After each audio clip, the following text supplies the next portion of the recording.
Good evening, everyone. Michael DeVine here for another episode of Gray Matters Radio, the show that operates somewhere in the world of the in-between. A show, well, for all the homeless people that sit somewhere between Democrats and Republicans. A place where, well, we actually operate in a gray where it doesn't have to be black or white. I know it's a crazy show. I know I'm kind of going after a very particular subset of people, but, well, fuck it, you know? I mean, if I'm going to do a show, might as well we'll cater to people like us. Naturally, could not do it alone. Armchair QB back in the studio this week. What is up, my man? How you doing, Michael? Good to see you. Doing good, man. Doing good. It's, it's a nice little weekend and everything, you know? But Eagles had the weekend off, so, you know, I either spared myself having some frustration or, you know, but your Bears played today, so. Yeah, well, they won. They didn't want to, but they willed themselves to beat Detroit, you know, powerhouse Lions, so, you know. Well, I think your wife with Trubisky beat me in fantasy football. I would like to point out that I was the one that guided her to pick up Trubisky. Dude. No big deal, but she asked me for advice, and Jared, I said, yeah, pick him up. I mean, because he has some skill, it's just not a lot. Dude, Jared Goff gave me like 14 points. How? Dude, Ryan Tannehill had more points. Mike, I had Saquon Barkley, okay, the stud. That's he right. ran today for, I'm not kidding, he rushed for 13 attempts for 1 yard. Dude. 1 yard. What? How? They're playing the Jets. It happens, man. It happens. It's okay. It's Well, all the Jets won, didn't they? They did. I don't know. Yeah, they who won by ended up winning. 3, I want to say, yeah. They're already calling for Pat Shurmur's head, apparently. And that disembodied voice you hear, Richard, the Professor DeVine, Pops, what is up? No, hey, what you doing? Not too bad. So, like, we're going to do our special, a Veterans Day special. So naturally, how can we do a Veterans Day special without a veteran? So our own resident Vietnam veteran is going to be talking about Veterans Day with us today. But of course, before we can even dive in to the meat and potatoes of the show, we introduced a new segment last week that we're real excited about. And we naturally, there's probably 5 or 6 things I could have included in this segment. It's the what the fuck segment, right? Because every week it's me, like, I guess apparently I talk like Jerry Seinfeld. I get like all like high pitched, like, what the fuck? And so I always get made fun of for it. Is that what people are saying? Yeah, well, Really? I mean, everyone says it. I mean, like, you know, I never thought that. But... Hey, like, you know, like family all says that. Jill like loves making fun of me. She goes, "Oh wow, Jerry's coming out again." And then Holly, our awesome intern, was like, "Dude, like every week you're asking me something about social media."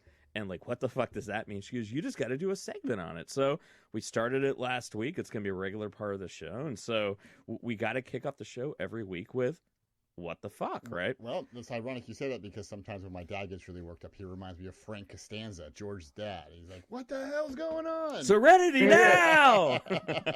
As he gets older, you know, I can see more and more. I'll tell Frank, calm down. So, all right. So, so my what the fuck? All right, what the fuck is up with this Popeyes chicken sandwich? Now, listen, we grew up in an era where there was like, you know, the McRib. You know, everyone always talked about it. Like there were websites out there talking about where it was going to be. You know, there was always like something, right? Always something out there where it was like limited edition, right? But you know, I remember even like not like food, but I remember. Gosh, I had this girl I was dating when I was in high school, and she wanted to tickle me Elmo. You couldn't find that shit anywhere, right? I worked at Toys R Us in high school, right? During the Christmas season. I think I asked you to get me one, and you're like, dude, it's not happening. I worked at Toys R Us for 2 months during the as a seasonal employee during the Tickle Me Elmo craze. In the 2 or 3 months I worked there, not one Tickle Me Elmo did we ever get in stock. Never, no, right? But did you ever see anyone get beat up? No, because we never had it. Like we never could have anyone line up for it because they would have. I think they would have thrown blows. But people would come in every day. I'd go in there. Do you have any Tickle Me Elmos? I just laugh at them. I go, no, like no offense, no. Exactly. So we've always had these things, right? So now here, so apparently, Popeye's chicken sandwich. Now apparently, this chicken sandwich is supposed to be pretty good. I mean, I don't think I've read anywhere where, well, you know, it's like kind of good. Now everyone's saying it's really good, but what makes it so good? But I guess it's like a brioche bun and like. Have you ever had Popeye's chicken? One time about a year ago, and I got to tell you, I was really disappointed. Really, dude. The chicken is good. Their biscuits are the shit. Well, maybe man. it was just the the meal that I had that just wasn't that good, and I kind of chalked up to that. But I remember my wife and I were out of town somewhere, and we drove by one, and I said, yes, get Popeyes. Let's try it. Never right? had it, always hear about it. I love chicken. Barbecue chicken's my probably favorite meal in the world, and I had it, and she said, well, how was it? Well, did you get barbecue or fried? Because the fried chicken is where it's at. It's like good. super salty. I don't remember. It's not. It's like not greasy. It's not like like with KFC. No, it's it's kind of Cajun. like greasy. It's the spice. It's like super It's thick, excellent. super salty. The biscuits are like dripping with I butter. mean, it wasn't terrible. Yeah. It just. I remember eating it going, that was it. Like that was the hype. I don't know. So apparently, this chicken sandwich is supposed to be like amazing. Now it's not like anything special. It's like brioche bun, which is like a sweeter kind of bun. Their chicken breast and like mayo and like a pickle, right? But so now I sent you guys all. Now we're gonna splice it kind of in so everyone can watch the video. But like the video I'm gonna show is like probably the most egregious. But across the country, man, there are people getting in fights. Like literally, there's stories of people like cutting in line and getting like knocked out. People literally going up and over curbs and scraping the side of their car against a wall to ditch in front of people. Now, we're talking about chicken here, not crack, right? Yes, okay. I made sure. I triple checked. I went through and made sure that this wasn't like some I don't know if you ever watched the TV show Atlanta where they're selling drugs out of a chicken place, or like Breaking Bad out of Pollos Hermanos. No, we're just talking just chicken, right? And so literally, like video after video of all these fights breaking out, and the most egregious one. Now you guys all watched it, right? So I'm gonna give everyone a second here to watch it. Okay, so. You guys have all watched it. So they got their ass beat. We're talking about like a legit body slam. So the backstory apparently is that the person like got double charged for it and then refused to leave. And then they you're going to leave or we're going to force you to leave. Apparently. Well, didn't a racial slur come in? A racial slur got thrown out, and that's kind of the that's where it got. They went outside, and I guess the white person who was the patron used an N-word. And then that dude just got lit up, right? You are asking for trouble. When exactly. You say that. I mean, so you guys saw. saw. He deserved it, but you can't do that. Man. You can't. But all this for chicken, right? I mean, you can like maybe chalk it up where one surly person, ignorant, using the N-word, but there's 20 other videos out there where no N-words, just people ditching in front of you, buddy. So now, Dad, like. You're obviously been alive longer than us, right? You've seen a lot, right? I mean, you've seen assassinations, riots, war. Have you ever seen people fighting over chicken? And not in a third world nation where like that's the only chicken for 100 miles. Have you ever seen anything like this? I mean, maybe it's just, I don't know. Maybe I don't know. Like, have you ever seen anything like that before? No. Not to this scale. Yeah. Not unless it was, I just didn't see it. But no, the only thing I ever saw was like your Tickle Elmo, the Beatles. Yeah. Where the girls would go totally crazy. Yeah. That thing. Yeah. I've seen the videos. I mean, the who? The Beatles. The Beatles. The Beatles. The Beatles. The Beatles. Or Hoymans. Those kind of guys. But no, I nothing over a chicken sandwich. Yeah. Were they but then again, we didn't have these types of fast food restaurants. Yeah, I don't know if it's like, because I remember even like, I mean, the Nintendo crazes. I mean, people would be like, I'm sure rude, but not like across the country. People I can see if there was like a limited supply, and they're like, listen, we only got enough for the next 10 customers, and there's 30 people in line. No matter what the product is, then maybe I could see why the hysteria, but. You're waiting in line like you would anything else. Dude, I know, man. I don't get it's it. Food. I literally do not get it. You're right. It's just food. That's what we're talking about here. I mean, it's not like we're hungry. It's just. I mean, think about it. I mean, literally, like just today, I saw a video of. It was like and Dad, you're a teacher. I mean, you've seen like you work with some of these special ed kids where we saw a special ed kid. It was a 16-year-old. I guess throw a punch at one of the aid workers. Aid worker then literally pummeled them 4 times to the face, picked them up out of the chair, threw them on the ground, then stomped on their head. Yeah, I saw that. Yeah. We see like literally. I mean, like we see arguments in parking lots over parking spaces, people getting in fights, people getting shot. Right. Well, there's more rage right now. Yeah.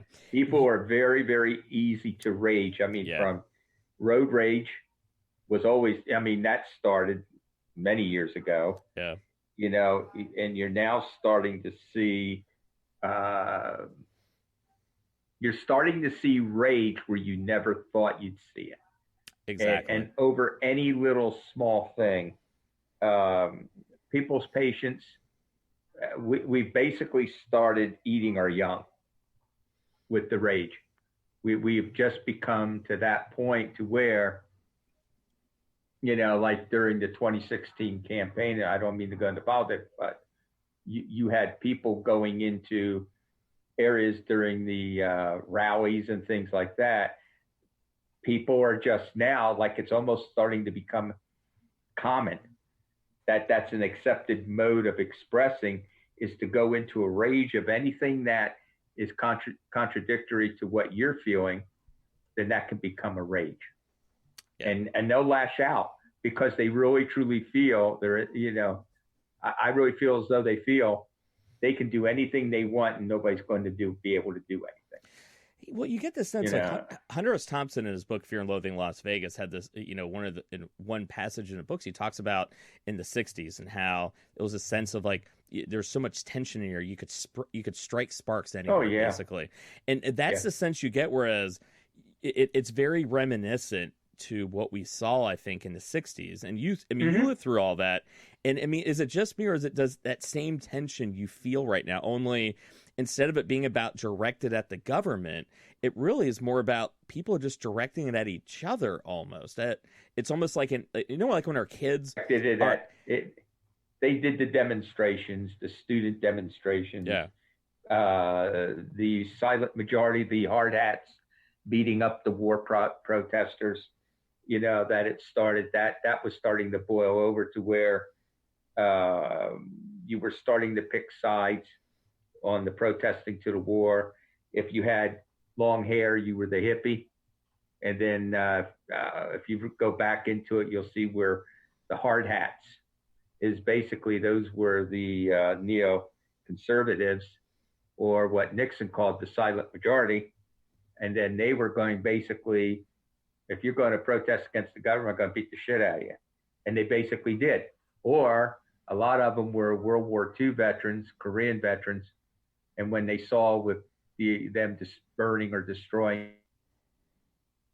that would set the guys off into an unbelievable rage, where they'd go and they'd beat the shit out of the people, you know, especially if they had the American flag sewed to their asses, you know. But yeah, as I said before, and I know you and I have talked, Billy, we've all, I mean, this rage, I am still shocked that nothing, I mean, we're seeing the rage in the shootings. We're seeing that. We had that in the 60s. We did have issues with guns. We did have issues with there. But I think the rage is, as I said, come January when the primaries start, I'm really going to be getting kind of worried where that rage is going to lead to once the candidates start really getting into it, and the smearing goes on, and the name calling goes on, and everything else. Look out, world.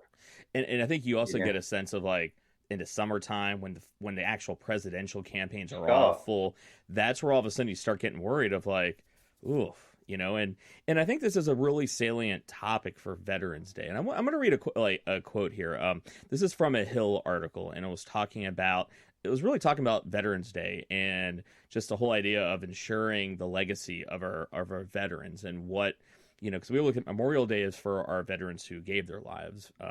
Veterans Day is for our veterans who are still alive, and it's about remembering them and celebrating them. And I look at, you know, when we look at, like, what actually is the point of, like, Veterans Day. And this Hill article had a great quote in it. It says, "We cannot fulfill the personal ambitions of those we've lost, but we must strive to validate their sacrifice by ensuring that the nation that they fought and died for remains worth fighting for. We must further ensure that we take on only those fights that are truly worth extreme sacrifice endured by those veterans. Lastly, we must give service members a clarity of purpose and the tools they need to win convincingly, and when we do choose to fight. And that's where it's like, Dad, like, you're a veteran. When you see a lot of what's going on in this country, and I know we kind of do like a what the fuck of Popeye's chicken, but that Popeye's chicken, the net fight is just a microcosm of, or a sample or a biopsy of what's going on in this country everywhere. When you look at where our country is now and why we've gotten there, do you look at all the sacrifices that you've made, the people that you served with, the people that died alongside of you? Do you look at we're honoring that sacrifice by what our country has become and why it's become that? Oh, wow. That's a two-edged sword. Yeah. But that's... Because no one's asking that. I think if you look at our ability to have freedom of speech, freedom of expression, that's the Constitution, and that's what we fought for. A lot of countries, you do not have the ability of the freedom of expression, the freedom of speech, the freedom that are guaranteed to us under the Constitution. So, a soldier, when he goes in, whether he's an officer, he takes 2 oaths. He takes the day he went in as an enlisted.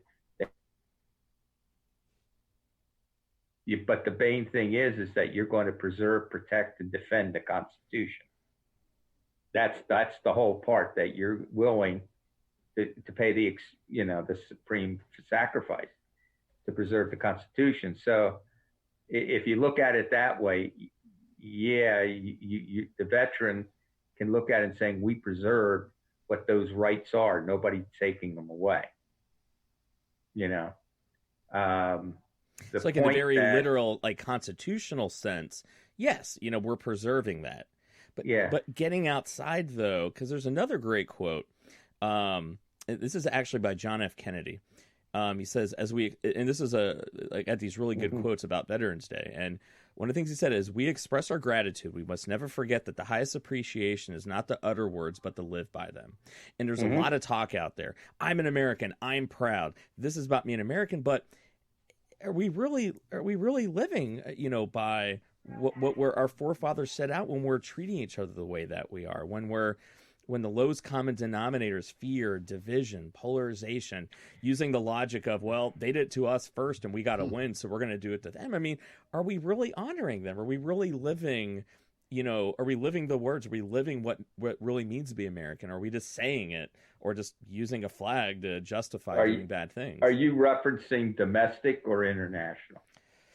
It almost seems like domestic, because I think... All right. I mean, so domestic seems to be. We have our international issues, but domestic seems to be the big, hot button issue. Okay, yeah. If you go back to our history, okay, and again, it's my issue. I don't think they really teach American history the way it's supposed to be. But if you go back to the American history from the time that we were colonists to the time we declared independence, to the time we lived under the Articles of Confederation, to the time we adopted a constitution, to that, and we started growing, we have always had strife.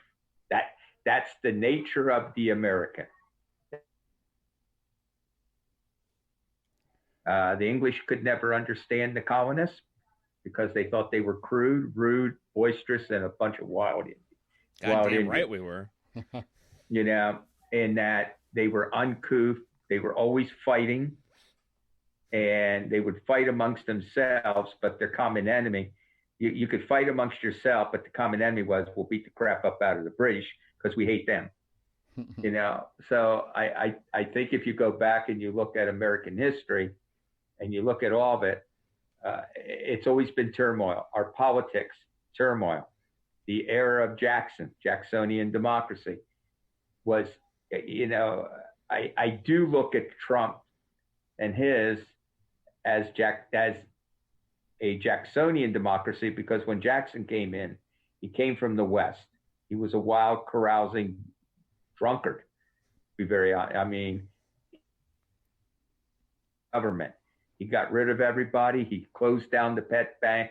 he was going to hang his vice president Calhoun because he couldn't stand him for doing things.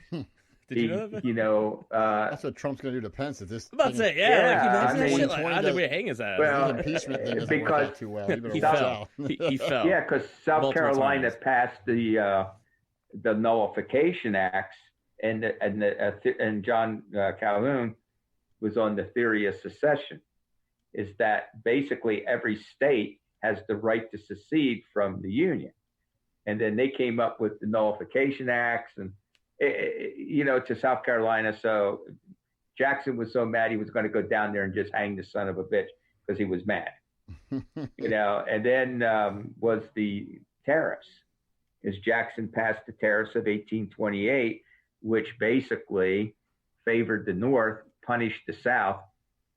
Okay, in which goods coming in from England because the South was not a manufacturing area; it was an agricultural area. So. What happens with all that? Jacksonian democracy leads to civil war. That's the. I mean, it was already back there at the Declaration of Independence over slavery and states' rights.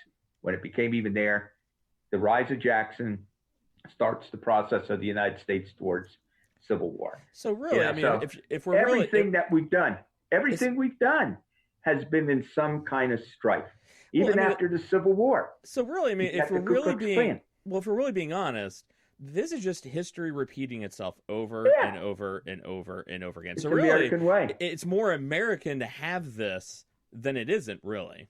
Well, it's not that we can't have the strife. It's just I think that people are shooting each other, and they're really, chicken sandwiches and words. And I know you can't say racial slurs. I get that, but they're still just words. And you can't. I mean. Well, it's like in psychology, there's something, it's called displacement. And think about displacement as, like, let's say you get pissed off and you throw your phone against a wall, right? Well, your phone didn't piss you off, right? It's just the phone was there. We displace what we're angry at because either we can't do it, we're afraid to, we're avoiding it. So we'll take it out on things. Or we'll project what we feel onto other people because we can't really express it to the people that we really want to. And so when I look at chicken sandwiches, I look at road rage, parking lots, how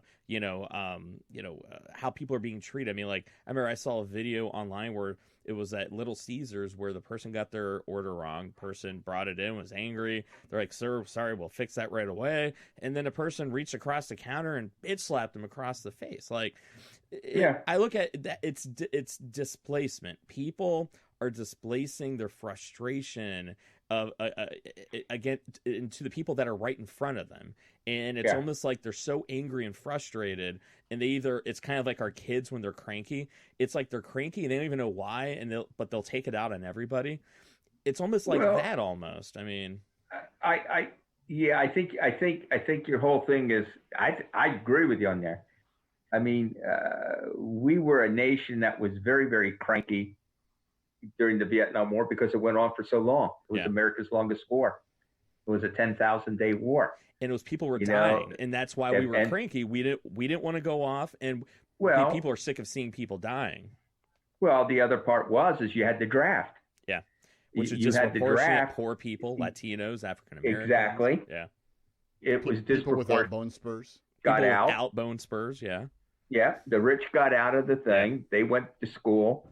The poor had to fight because essentially you didn't have, you had college deferments, but they were really going to the well-off or the lucky ones that could pay for college or whatever, or they became when they came out of school, then they became teachers or they went into jobs like police and all that. So as the war went on, and the draft was becoming more and more unfair, people's anger was even getting greater, and then just the specter of watching it on TV is the killing, the violence that was going on like we see now. That was driving people, the moratoriums, the war protests. It's people's psyches. I mean, I always remember we used to zero in the guns on the gunship, putting Jane Fonda's picture on the hay bales. Because that's how angry we were. We hated her. Dad, I have a theory about maybe, a theory about this, and I'm curious to get your thoughts on it. So I was just reading today about how people were posing the question of maybe we do need more veterans to actually run for political office, because when you're talking about, it seems like it started really much in the 60s where the wealthy were getting out of, they were getting deferments. And then, we look at our political body now and how little it's made up of people that have actually fought. And and the thing is, I think people who fought, there is a certain sense of duty. There's a certain sense of responsibility where they don't forget the sacrifices. And it means there's certain things that they're not going to do. And when you don't have that, it's almost like you forget. And when our country is being run by all this billionaire and millionaire class where they're so far removed from war, it's like, do they almost get away with things, or do they go and do things because they don't really appreciate the sacrifices of where we've come in? And my case in point is Donald Trump Jr. this week. Every year, president will lay wreaths down in Arlington Cemetery, right? So now they interviewed Trump Jr. When afterwards, and this is what he said. He goes, and this is his response, like he was reflecting on the events, and he said, in quotations, "As we drove past the rows of white grave markers and the gravity of the moment, I had a deep sense of the importance of the presidency and a love of our country. In that moment, I also thought of all the attacks we had already suffered as a family and all the sacrifices we have made to help my father succeed, voluntarily giving up a huge chunk of our business and all the international deals to avoid the appearance that we were profiting off of our office." He later adds, "Frankly, it was a big sacrifice, costing us millions and millions of dollars annually. Of course, we didn't get any credit whatsoever from the mainstream media, which now does not surprise me at all." When you hear that, now some people are saying context or whatever. I mean, that's the context. That's the entire quote. As a veteran, what do you hear? Like, how do you take that?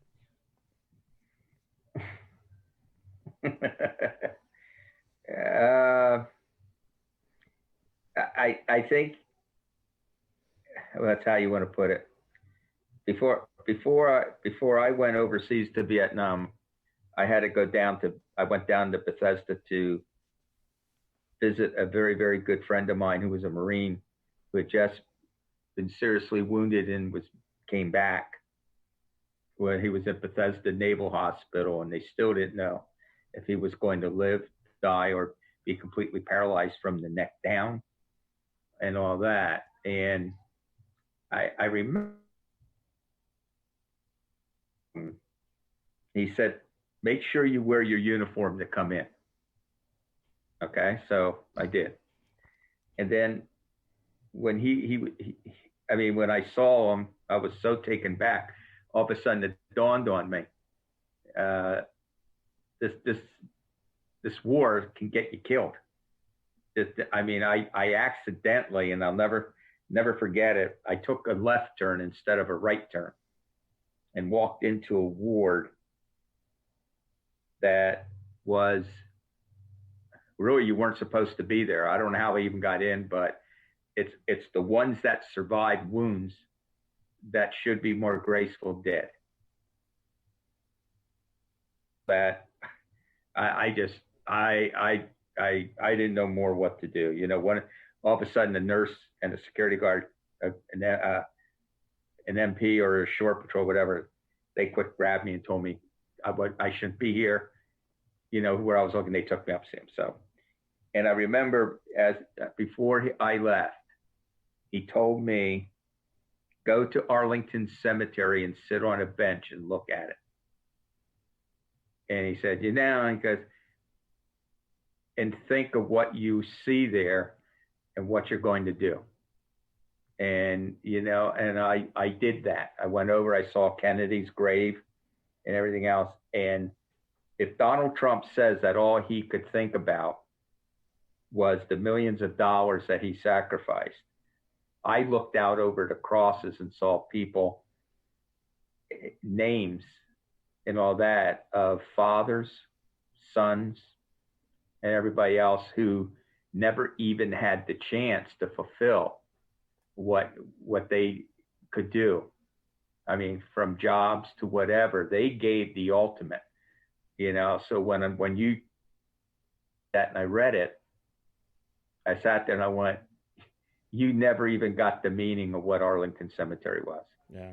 And if you're sitting there telling me that you're talking about your sacrifice and your family, the millions of dollars, you got guys in there that were making $98 a month, $100 a month or whatever, or maybe not even making a damn dime, that had families and everything else that never saw them. Yeah. That's the sacrifice, and that's what they sacrificed, so people can write in the newspapers, oh, my sacrifice to make we lost $1 million. So, well, I look at Dad. Look at you. The ones that that survived, whether it be the invisible wounds of PTSD, whether it be like you. You got your own stuff, and it's like you guys are. Even the ones who survive, you guys made the ultimate sacrifice. And when you see, our politicians, not even be able to agree upon VA funding between them using politics and this, holding up things in the government because it makes one party look better or one party look worse. Well, the VA has always been, and GIs. Back in our days, we had the GI Bill of Rights for Education. They wanted to do away with it or not give raises. It was inflationary. Why are we doing this? I'm not a big fan of the VA, but it is our only area. But back after the Vietnam War, it was a disgrace. You just got to the point you didn't even want to deal with them. At least now, you can deal with them. Yeah.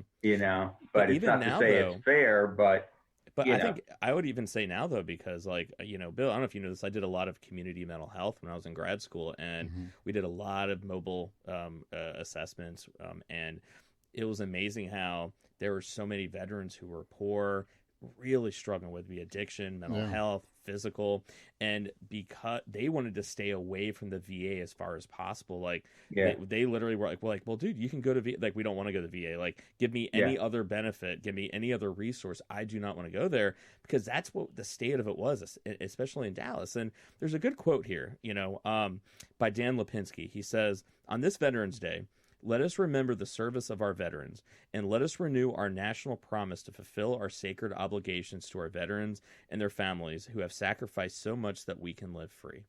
Can any one of us in this room, anyone listening right now, can, looking at the state of our domestic politics, our Congress, our Senate, our media, how we treat each other, can any of us look each other, a veteran, in the eye and say, the way we are acting, the way we are governing, how we are just doing everything, we are honoring all your guys' sacrifice? Can any of us even say that? I can't honestly say that. And even make it more sober, not to be like Debbie Downer here on Veterans Day, but literally the veteran, like one of the things that has been really troubling for me is that despite all the resources that we've been trying to bring to awareness with our military rank and file of suicide, substance abuse, the suicide rate has climbed every single year. And they've actually been recalculating it to where 20 military members per day will commit suicide. Jeez. Which is the highest. They thought it was 17, but they had to go back and recalculate it. For example, in 2017, there was over 6,100 suicides in our military. More military members die in the last few years from suicide than enemy bullets. So we're sitting there going, we're not taking care of our veterans. We're not fulfilling our duty. We're not honoring any of their sacrifices, whether it be taking care of them, whether it be how we govern our country and how loose we are with everything that you guys fought for to help build up. Maybe I'm just being over, protective here, Pops, but I think I was listening to Mattis, he was on TV and he did an infomercial. And I think he said it the best. He goes, the modern day soldier, combat soldier, he goes from a tour duty of high intensity, and then in a very swift movement, we take them out of that combat and we release them to the public with nothing in between. He's going to go from this ultra, I can't even describe, I don't even know the words to describe what,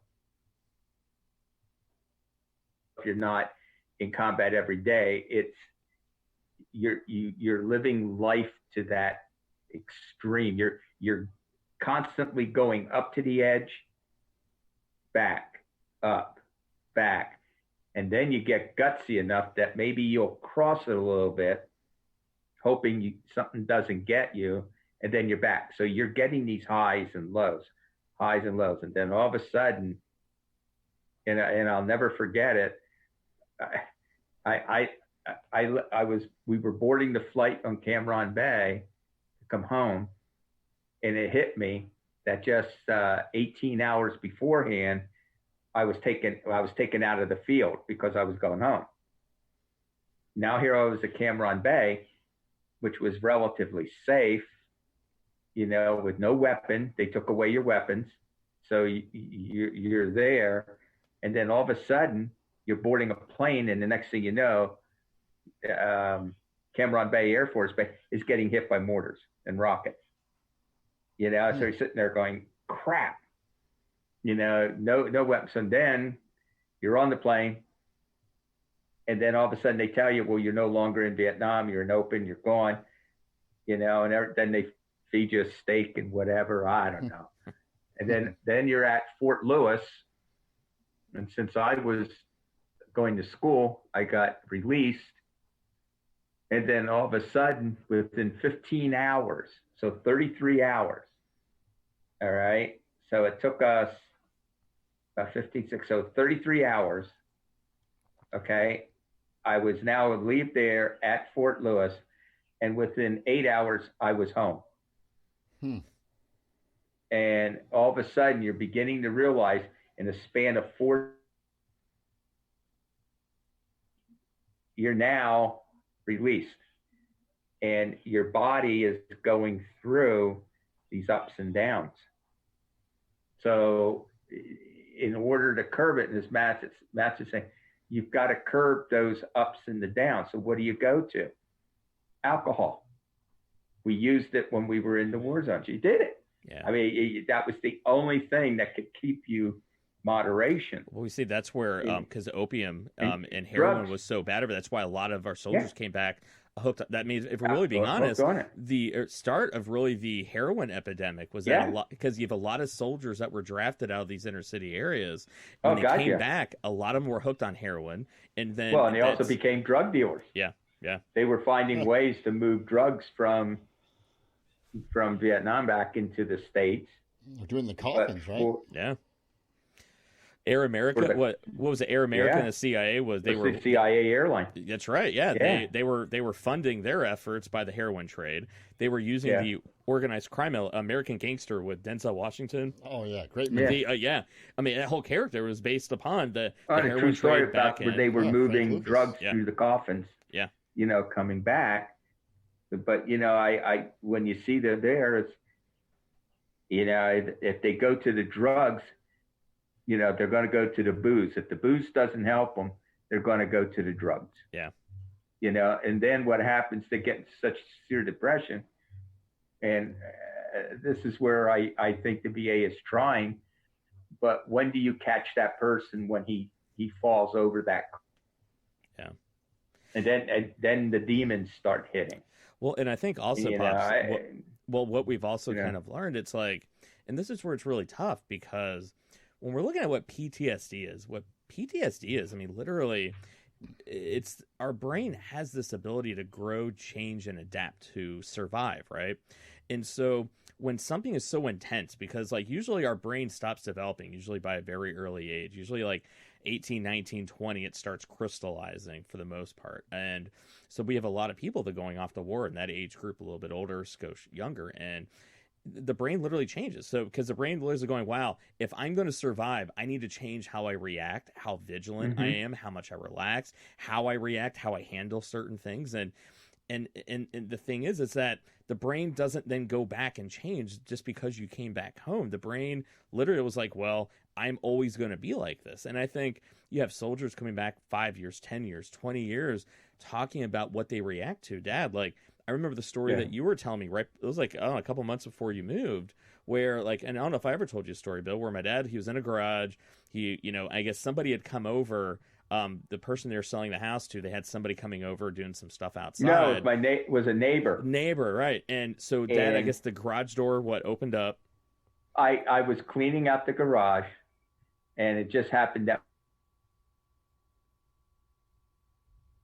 piano, and I was doing it, and I opened up the garage door, and there facing me was this Oriental guy with a wheelbarrow in a black shirt. All right. And it was a flashback. It was almost like I had turned a corner and there was,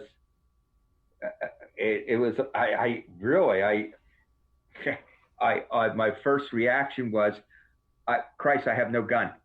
I have no weapon. Did you say you reached for your sidearm? Like that was I was first going. I went. Wow. I went for my sidearm because he was there, and I got and the gentleman interpreted my thing as being how you want to put it. He was dumping his leaves in my backyard, because I had a crevice I was spending, but I don't know why he was there. Yes, and he now interpreted my actions like I was being hostile, rude, and everything else. We're here for this one brief second in time by opening the door. There's an Oriental guy with a black T-shirt on, and I'm thinking I'm dead. Yeah, it was a complete. It was like all of a sudden I slipped out of reality, and here is this person. And what was the first thing that I went for? Where I would have had a sidearm if I didn't have a rifle. Yeah, and think about it. That was what 50 years ago, almost 50 years ago. Your brain still scared me. That's the muscle memory of the brain, and that's adapt. Yeah, and that's the thing where it's like when we see our politicians being so cavalier with our country, when we see like Trump Jr. making a comment about sacrifice, it's like I don't know what he's trying to say. It's there. like I mean, I'm sure he didn't mean it that way. That's a say person. that. What sacrifice? Even if like he didn't mean it in a way, but what it did though show that when you have no idea, like I'm the son of a veteran, and I'm very protective of veterans and PTSD. I'm a clinician. I work with PTSD a lot, and that's one of the reasons why I do. And there's people out there that don't get it, and they make comments that clearly show they don't get it. And if they don't get what our soldiers really went through, they don't then appreciate the things they fought for, the institutions we have, the country that they helped build up. They're reckless with it. They're cavalier with it. Like a 16-year-old kid whose parents worked their ass off to be millionaires and wrap the fucking Ferrari that their parents gave them around a tree because they don't give a shit.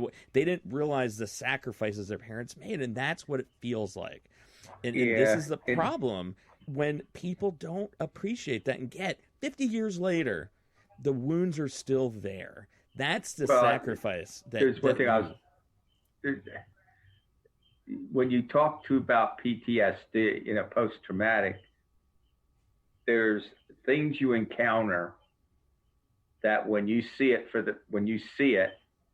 experience it, you swear to God, you will never, you try to put it so deep into your mind because it was the most shocking or it's horrific. I mean, it's the worst of human nature. I can't even really, but it was something that happened on numerous occasions or whatever. And you're saying, I got to put it back. So in some cases, the only way you can put it back is you go out and get drunk. Some cases you go to the drugs. but there's sights or smells that can evoke your memory. And I know being in healthcare, they would never let me in an OR. I always met the doctors outside because, one, if I see the sight of blood, I faint. If I'm anywhere near blood and I can smell it a mile off, it's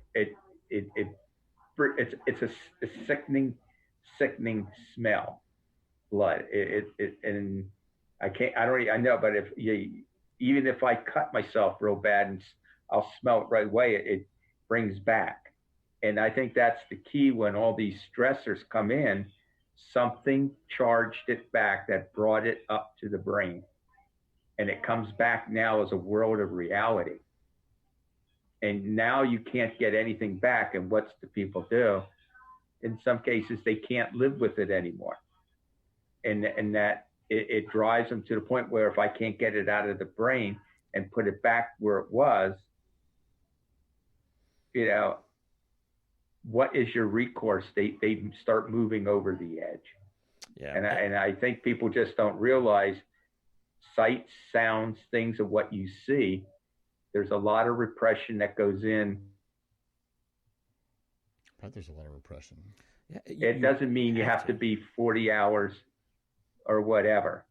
Anybody, even the rear echelon guys, could have gotten mixed up with an incident, to where you repress it. I don't care what it is. It's something that shocks you so bad, but you don't realize you shocked you so bad. It goes back. You repress it by whichever way you can. And when that demon comes back out, it could have been a smell, could have been a sound. What happened in my case was I was shaking afterwards. What if there was a weapon there? What if I kept guns? I mean, that to me, because your mom, I went back into the house. She goes, "What was going on?" And I was shaking. I bet. Yeah. Wow, that was the worst thing that you could ever think of, was that you were going to encounter something, and I sat there. It took me a couple for vodkas to start settling down. Yeah. That's crazy. Crazy, man. And the one thing I got really mad about was my one neighbor who we liked. He said the neighbor went over to him and said that I treated him so badly. I yelled at him. And I just looked at my neighbor. I said, "I know you were in the service, but you weren't overseas." I said, "Barry, I had a flashback." I said, that guy, I wasn't there. That would have been like screaming, that's crazy. Guys going after each other and screaming to take the thing off. That I said, that man is, I said, I'm not going to apologize to him. He shouldn't have been in my damn backyard anyway, dumping. I go, I don't even know the son of a bitch, but, who gave him permission? I said, Barry, you did. I said, but, unfortunately, I opened up a garage door and I'm sitting there staring at 50 years ago almost, Well, but I really do believe that when veterans with the suicide rate, I think if you really sat down with them, you'd find out something set the mind back and brought a demon back up. Well, you and I have talked about this, and I was actually talking to a client about this the other day. This is a gentleman who had 3 different tours in Afghanistan, Iraq, Special Forces. I mean, this guy, the things he saw, some of the stories he's told me. And the thing is, and it's interesting that, I've asked my dad this, and a lot of my clients that have been through, been through war, I kind of talked to him about, the difference between the guys who make it and the guys who don't. And one of the things, and I think, Dad, you kind of alluded to, is that it might sound very untherapeutic, but the reality is that the things that you guys saw is so horrific, so just it is the worst of humankind that you have to find a place to put it. And you integrate some part of you, or the ones that that don't make it, or the ones that try to repress it all away. They have no integration of it. You can't pull that back there. The ones that also don't make it is the yin to the yang of they can't hold it back at all. It overwhelms them, and that's drugs, alcohol. It's the ones that find a way of integrating it slightly, but push it so far away, and you have to. But it comes out in certain places. This particular client said that even his wife said he would have these nightmares to where in the middle of the night he would scream and reach over into the side drawer to find a gun, like in the middle of the night, and it would take him like 10 or 15 minutes to calm down. And these are the things, and this is like, Dad, like, I know this is not easy to talk about, but I think we're really talking about Veterans Day, and we're talking about how do we really serve our veterans, and it's about talking about the things that people don't want to hear, understanding like, yeah, it's great to talk about our veterans waving flags, guns, marches, parades. We love you guys, but it's like we have to honor you guys by understanding what you guys went through. That was something, Dad, that you raised me with. That, you know, you raised me with the idea of what actually is our military history. Why did we fight these wars? And even though at younger ages, what like going like, wow, I was watching Gettysburg or watching Full Metal Jacket or Platoon, but you made sure that I would not leave my childhood without understanding the sacrifices of all of our soldiers, not just yourself. And I think it made me have an appreciation. Maybe one of the big reasons why I went into this field.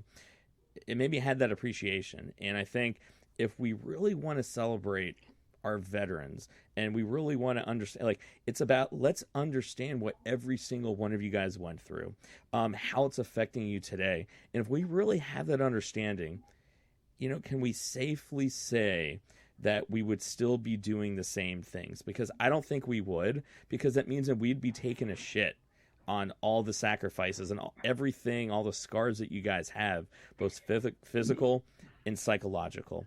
But you know, I think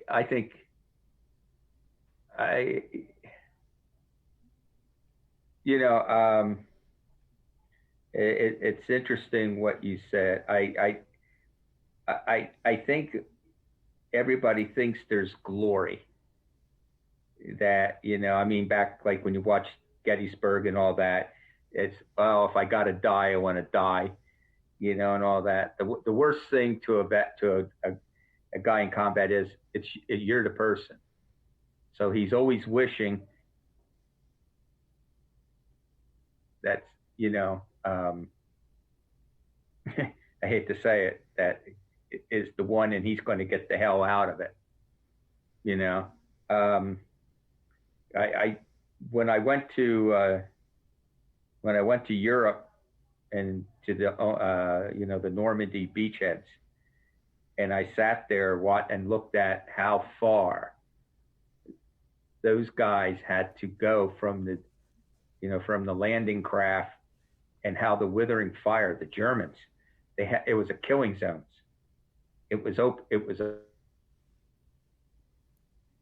As I told your mom, I go, I looked at the cemetery and I'm like, what were these guys thinking?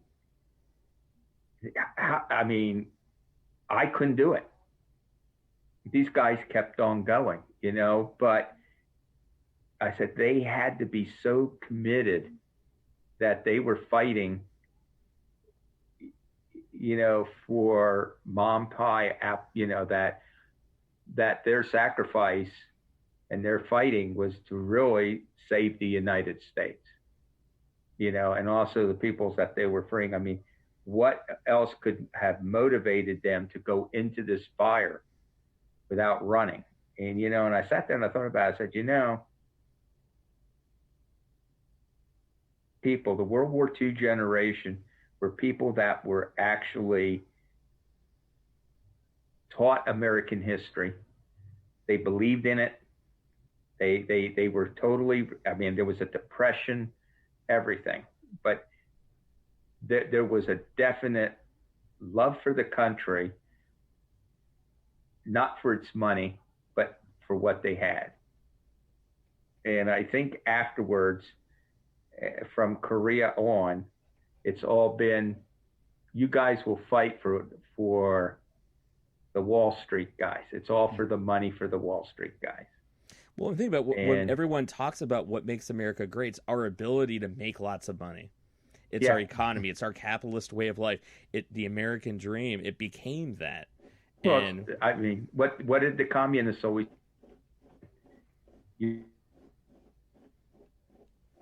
Kids can make the money while you're dying. What did Lisa Simpson say about capitalism? Was it capitalism is the capitalist machine is lubricated by the blood of the workers? I think that might have been some other socialist leaders, but okay. But no. Lisa Simpson said it in an episode. Yeah, like it was like Karl Marx, I think it was, who originally Marx said it. Or, Lenin, or I'm not sure who it was, but yeah. Yeah, and I think that's another thing that gets everybody. It plays on your mind. I know it did me. In fact, I didn't even speak, to your uncle for I don't know how many years, because he wrote a letter to me after the Kent State, not knowing that I was in Cambodia at the time, and we were trying to fight our way back out because of the mandates that were going back on about how wrong it was and everything else. So it took me a while even to talk to him. I bet. I mean, that's because divided. He didn't serve. Oh, yeah, absolutely. Yeah. And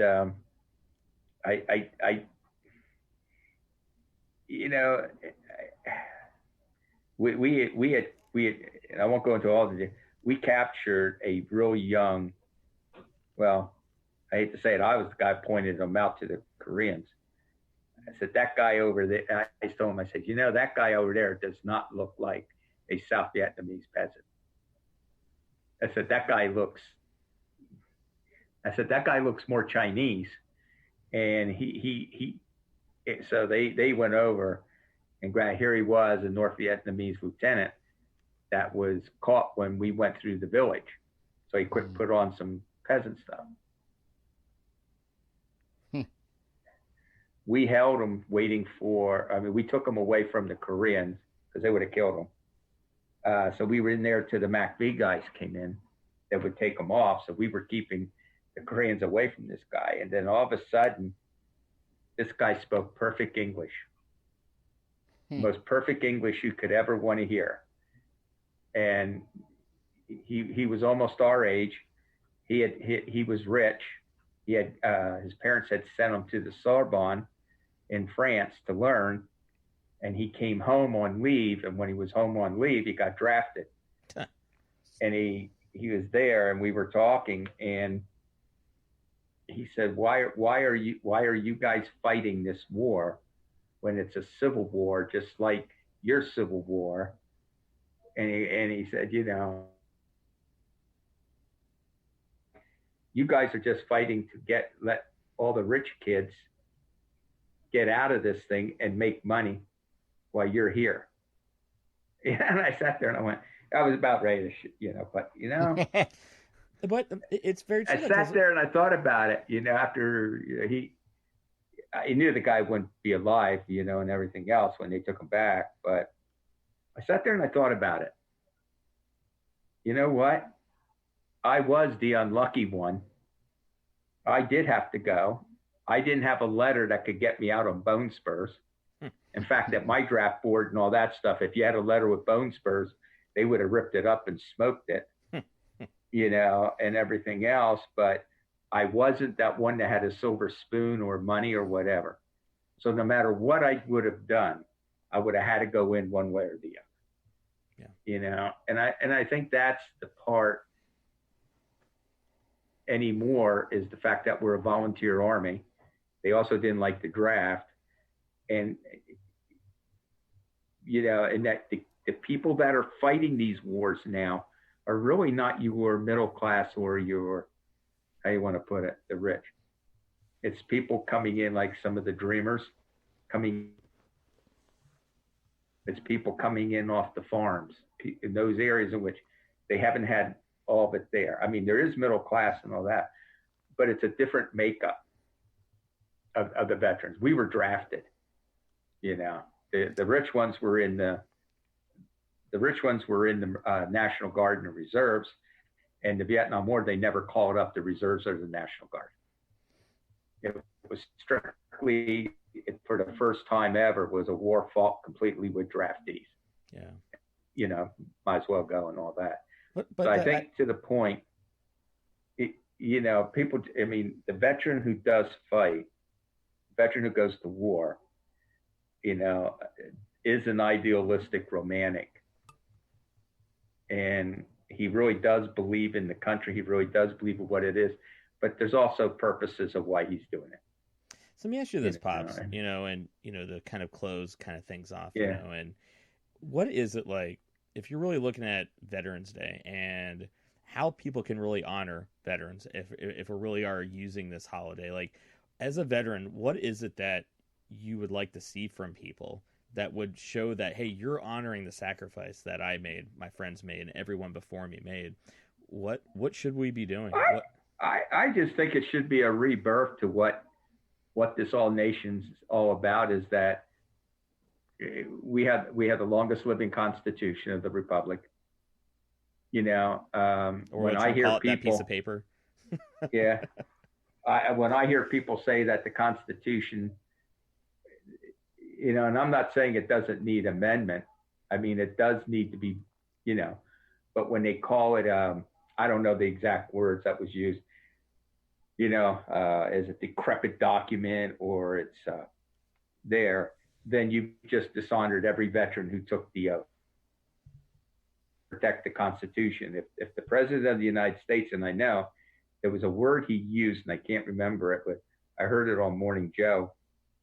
I'm like, if you do that, then you're basically telling every veteran you've been the biggest sucker in the world. And I think if the people go back to the veterans and say, look, every veteran who went in, who goes, comes back, swore to uphold that Constitution, then let's uphold it. If you don't like what it is, guess what? The Constitution outlines an amending process. Do it. That's what it's for. But if you're going to sit there and call it names or whatever, then where are you going to get your next set of people? Because then it's going to come down to, like the Romans. Well, now you're going to have to pay mercenary armies.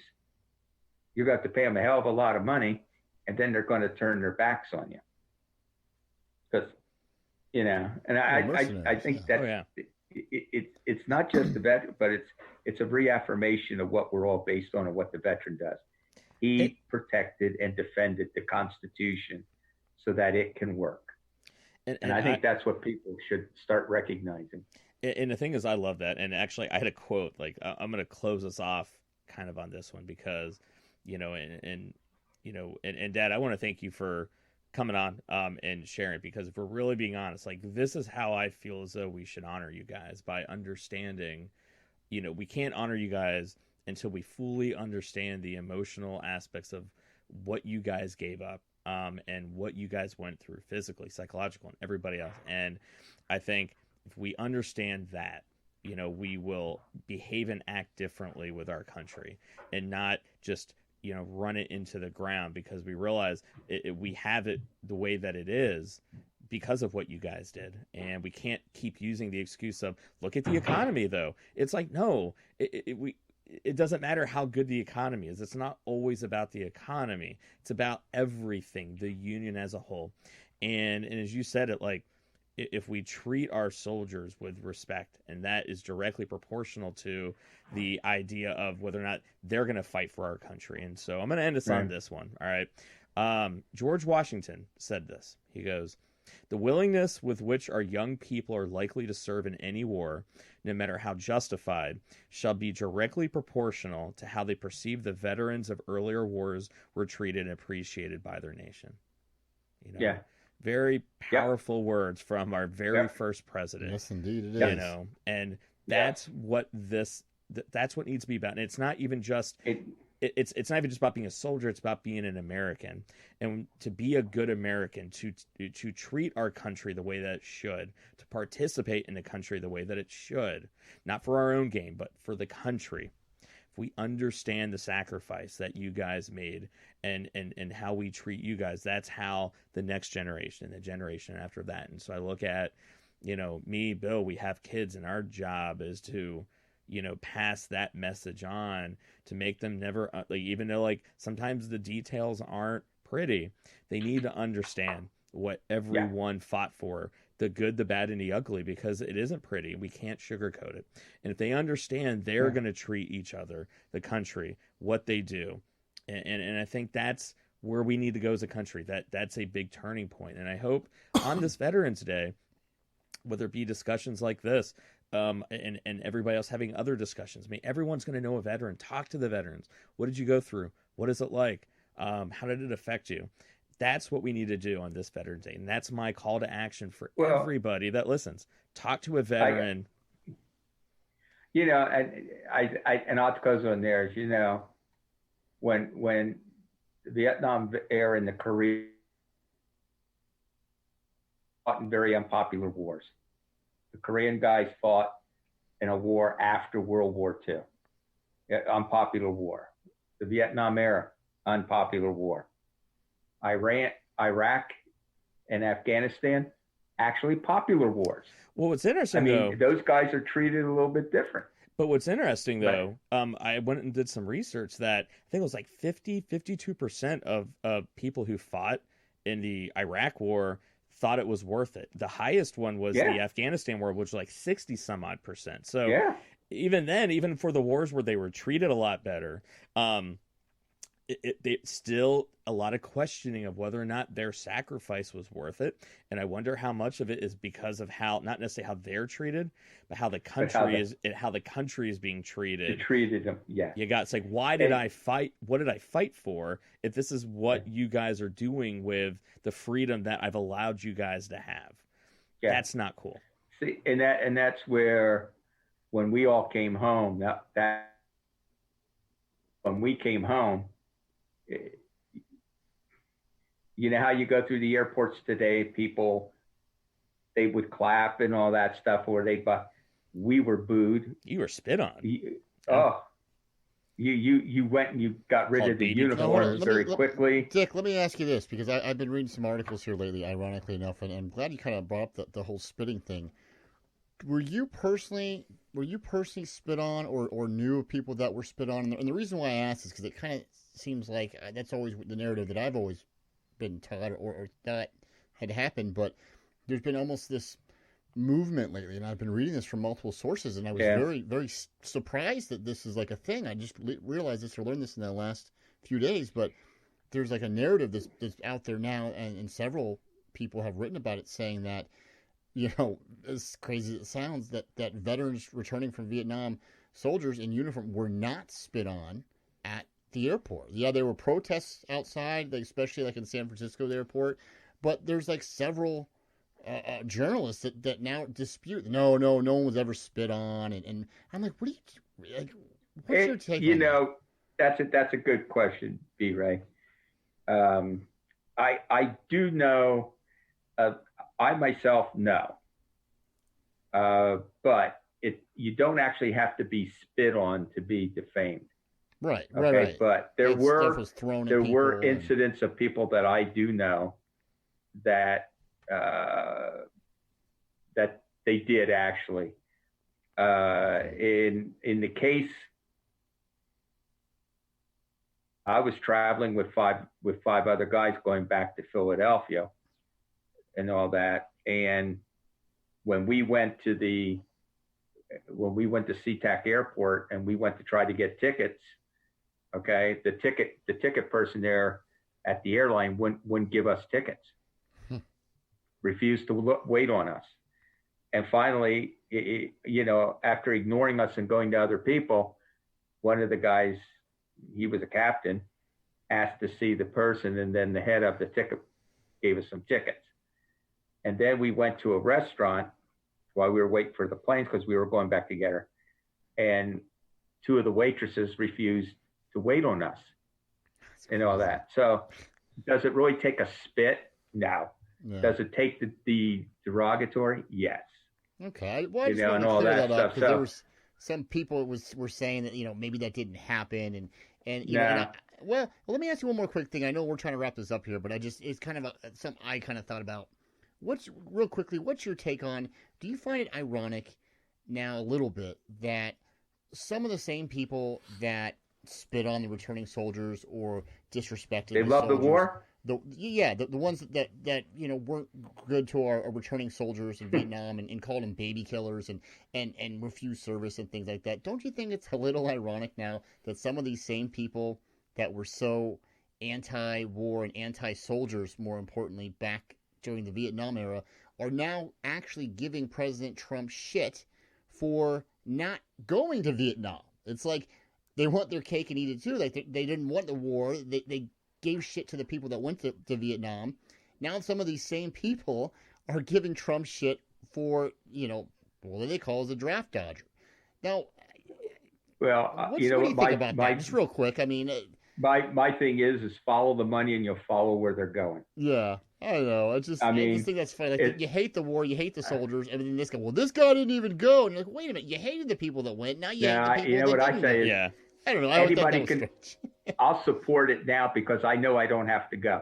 Yeah, right. Okay. The other part was, I was sitting there having fun drinking and everything else. I didn't want to go and have my hair cut or whatever, so I'm going to protest. And a real long story, one person that I knew very, very well as a friend protested the war, was in college, would not go. He was so anti-war.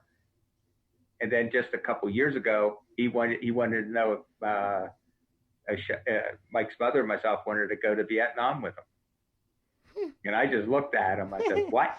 You really think I'm going back to that shithole? Rick, really? Like, I don't care how industrialized they have it. They still have chickens running around. They still have pigs. They still piss on the ground. They still shit in the ground.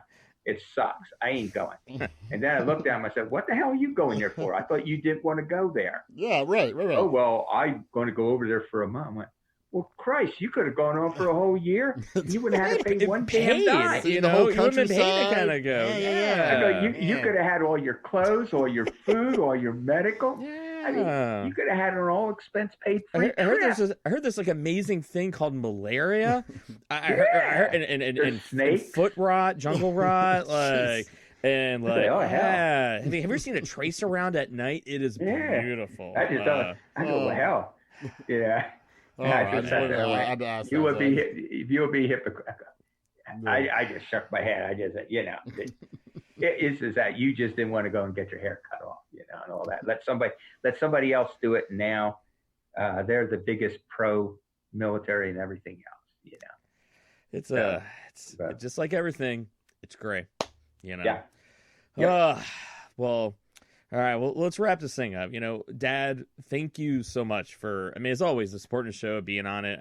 Very informative, very entertaining. Yeah, you're always, helping us out, really understand this whole show is about, diving into topics in the way that they should be tackled, not from right, left, just, hey, what really are the facts? And you've always been that person that can deliver that. And tonight is one of those to where, like, okay, it's adding another layer where a lot of people don't like to talk about this, but it's a conversation that needs to be had. And this is what Veterans Day should be about. It's not just about the rah. It's about.